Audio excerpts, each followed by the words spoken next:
Hey everyone, it's Ogre George and welcome back to Let's Play Ghost Trick. Last time we went back in time while we were already back in time and went to go save this detective van driver guy's life. Unfortunately, we kind of instead just tipped him over while he was driving. It was pretty funny, but it didn't save his life. So let's go back to the beginning and actually do something about saving his life this time. Which of course will save Lynne's life in the process, since not crashing into the chicken kitchen will also stop the giant chicken from dropping. It's in that thought bubble, so let's quickly just move over here, and of course the correct option is to go to the phone call. What the? It's actually my second time recording this part and the next part. Something went a little wrong in the middle and I had to restart the recording, but oh well. It does mean that I've seen all this before. I'm sorry that the element of discovery is not really there, but it really wasn't there the first time around. I kind of remembered the solution in the end to this particular puzzle, so you're not missing much. Anyway, that's Lynne, our rookie detective. What's she doing at Point X? Could it be just a coincidence? And we just got an APB on her a little while ago. Something about an extremely important case, extremely important witness, currently extremely on the run. Now what, should I report this to Inspector Cabanella? Wow, they put out an APB on me. Apparently they're calling you a fugitive. You naughty girl, you.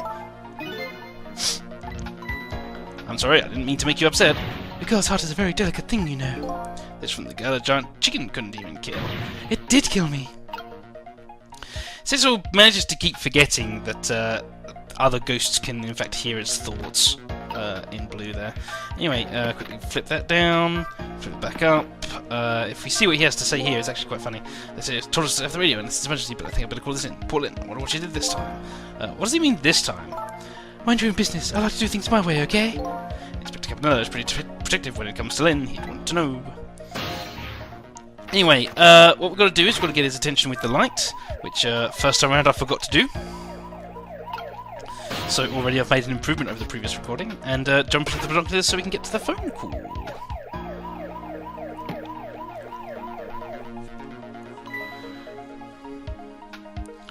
What are these doing here? And then the phone rings.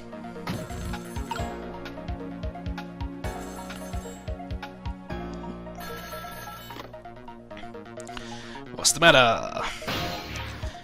And yeah, let's jump into the phone. We've already seen this phone conversation. I'm not going to bother reading it out. There's just a couple. Gonna put a ladybug on them. Yada yada yada. Don't put our cover. They're doing whispering. Also, Lynne is suspicious because she drank lots of water, which is frankly not really that suspicious. It's just lots of water. I think something she does a little bit later is more suspicious. I'll point that out when we get to it.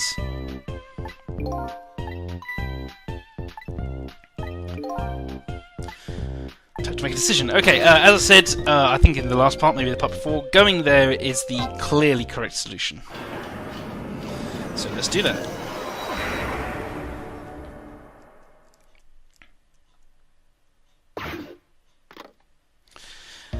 So here we are in the chicken kitchen. Hey, look where we are. The heart of the chicken kitchen, eh? Yep, or as most people say, the kitchen. I hope the key to preventing that accident is here somewhere. Oh, I bet it will be. You know what they say. Where there's smoking chicken, there's fire. Now that you mention it, it is pretty smoky in here. Fate changed! I don't know what fate has been changed, other than just giving us a checkpoint. Anyway, from here, we can go to this switch. Let's try and turn this switch on. What's wrong? I can't seem to raise this switch. It won't budge. Yeah, well, not surprising considering this whole place is sticky with grease. I bet it must be stuck. Yeah, it does feel pretty sticky. But if the switch were already raised, I bet I could manage to lower it. That would, of course, be important. And with this t-shirt, we can move across the line. So we can see, obviously, what Memory's doing there, and I believe this thought bubble is about it. Hey, look what she's doing. Do you think that could be... Yeah, she's probably planting the ladybug. Now that I think about it, it's this waitress's meddling that starts the whole chain of events. The detective wouldn't have gotten his ears blown out and wouldn't have crashed. In other words, we're witnessing it with our own eyes. The cause of a huge disaster slowly being planted in a chicken. Hey, I just had a good idea. About what to do about the ladybug? No, I was thinking we could let her get crushed onto the chicken instead of me. I can't tell if you're kidding. At any rate, now I've seen the root cause of the accident. And all we have to do now is think of a way to take care of it. Indeed. Now, I don't know if you noticed, but there's a pedal down here. There's also one on her side, but there is a pedal down here. that we can't quite reach from here. We will be reaching it soon, but anyway, yes, this pedal, basically, it switches the 2 plates around, which is quite important. But actually, I think for now we want to hang around. Let's hang around on this kettle and give it a little rock. Doesn't do anything, just gives it a little rock. It's smoky in here. And she pushes the switch up. This is important because obviously that means she's distracted. And I'll show you why it's important to distract her in just a minute.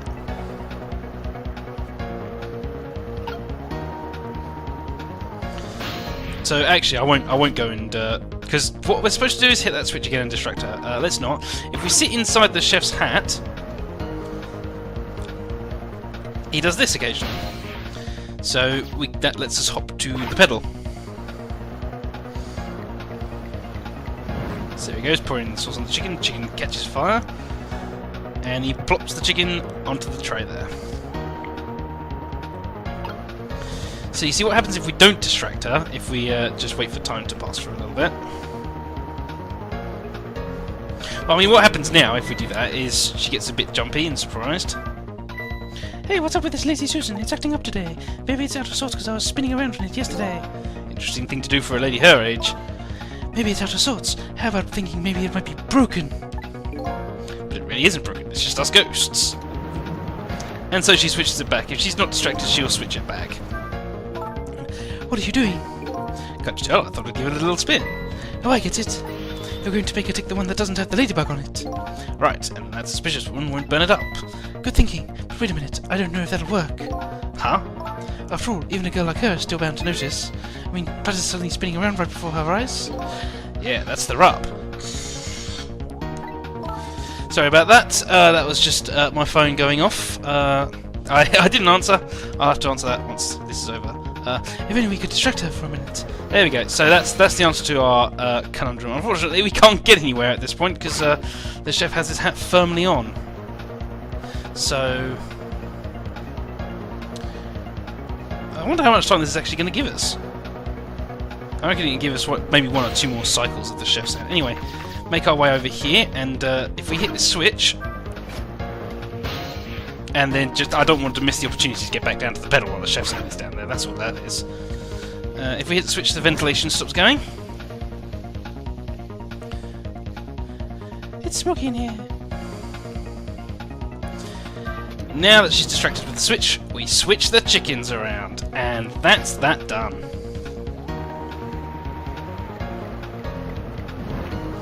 The chef is certainly very happily pouring that stuff on the chicken. I think I would use a different method, but anyway. What's that?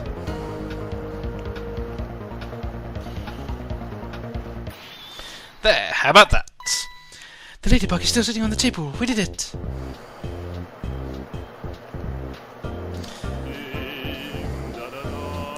The singing chef is brilliant. La la la, chicken, thou art so beautiful, chicken. I took a bite, my heart swelled with pride, and I got goosebumps. What the heck is this? Yeah, I agree with you there. Not what I'd expect to be hearing. Anyway, I'm consumed with the love of consuming you. La la la.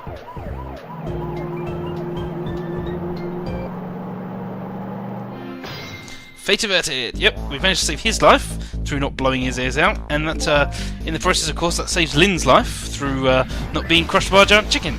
So everyone's happy and everyone's saved. Well, it looks like you've escaped the fate of being hammered by your horrible hen. Yes, but I still haven't escaped the worst darkness of this terrible night. I shot you, didn't I? There must have been some sort of complicated set of circumstances that made you do it. It's never okay to shoot a person, no matter what the circumstances. However, it is okay to crush 2 assassins. Hey, shouldn't that be my line? But anyway, you were investigating a case, and I was supposed to give you information on that case. Maybe it's time you told me about it. Tell me about the case you're looking into. Yes, I guess I should. But let's go back to the new present first. Okay, sure.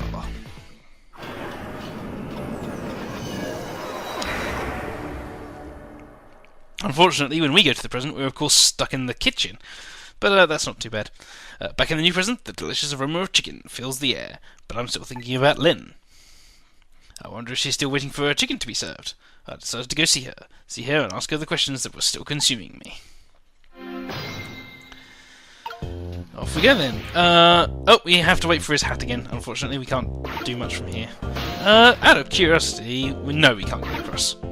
That core over there on the other pedal is completely pointless. There we go. Thank you very much, Chef.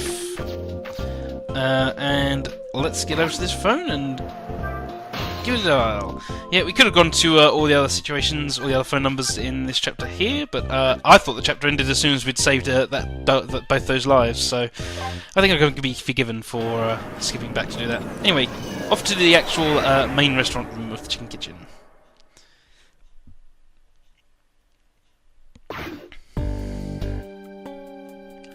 The disastrous accident has been completely erased. Once again, I've saved the red-headed detective from death. Saved Lynne, the criminal who stole my life.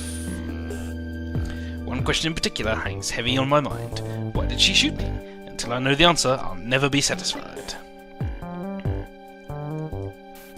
And there she is, gobbling down that chicken with quite some gusto.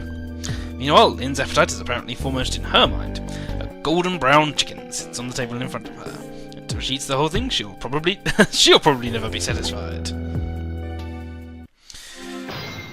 I think eating that whole chicken is going to be just a tad quicker than finding out all the answers to the questions. Anyway, thought bubble, which isn't a thought bubble at all. Oh no, there it is. It's Lynne having a serious talk with that detective.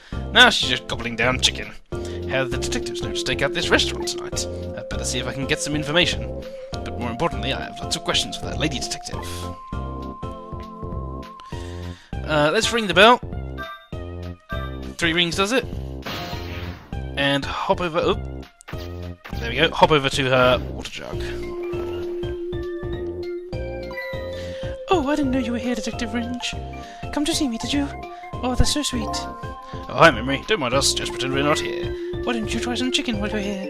No thanks. Just watching Lynne eat is quite enough for me. So, how did it turn out with my ladybug? Oh, that listening device? Well, let's see. I thought the gentleman had a very nice singing voice. Sorry, but we're in the middle of an important talk. Could you leave us to it? No, stay right there. Huh? I'm at the crucial moment with this chicken here.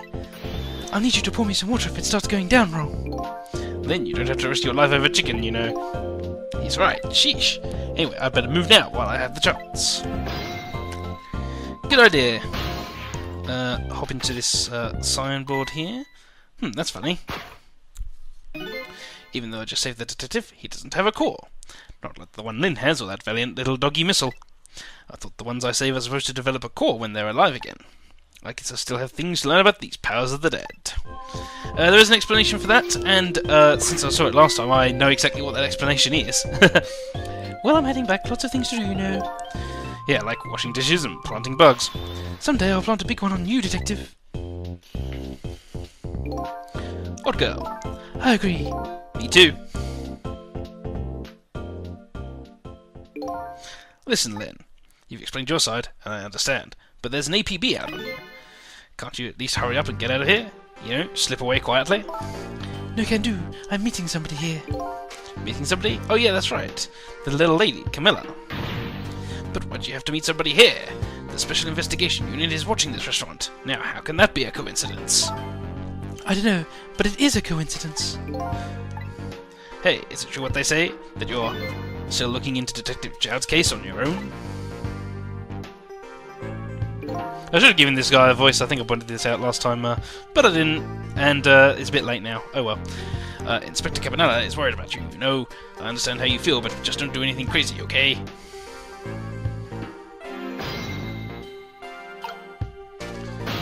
Okay, well, we wanted to chat with Lynne, so let's have a chat with Lynne. Talk. So, how's that chicken you've been waiting so long for? It's great, but you know, with Detective Ringe, that's his name by the way, sitting right across from me. I mean, he was just dead a few moments ago, right? That's kind of taking the edge off my appetite. Oh, brother. But he's a great guy. He understands my situation, he said. He's going to give me a pass, just for tonight. Speaking of Detective Ringe, I noticed something strange. He doesn't have a core now. He doesn't? I thought a core was supposed to show up once I saved somebody. I wonder if... When you possessed his corpse, he was unconscious, right? Unconscious? Yeah, he was, wasn't he? Just like you. You were unconscious the first time I saved you too. And after I saved you, you didn't have a core either. So for people who are unconscious when you save them, no core shows up. I think that's probably what it is. Yep, that's as good an explanation as any. You might be right. Okay, I'll leave Ringe to you then. But I've still got lots of questions for you. Yeah, I thought you would. Let's get started then. Actually, let's get started next time. So next time on Let's Play Ghost Trick, we're gonna basically ask Lynne about the Death Row inmate Jowd, about Point X, and about Camilla. So thanks for watching, everybody, and bye bye.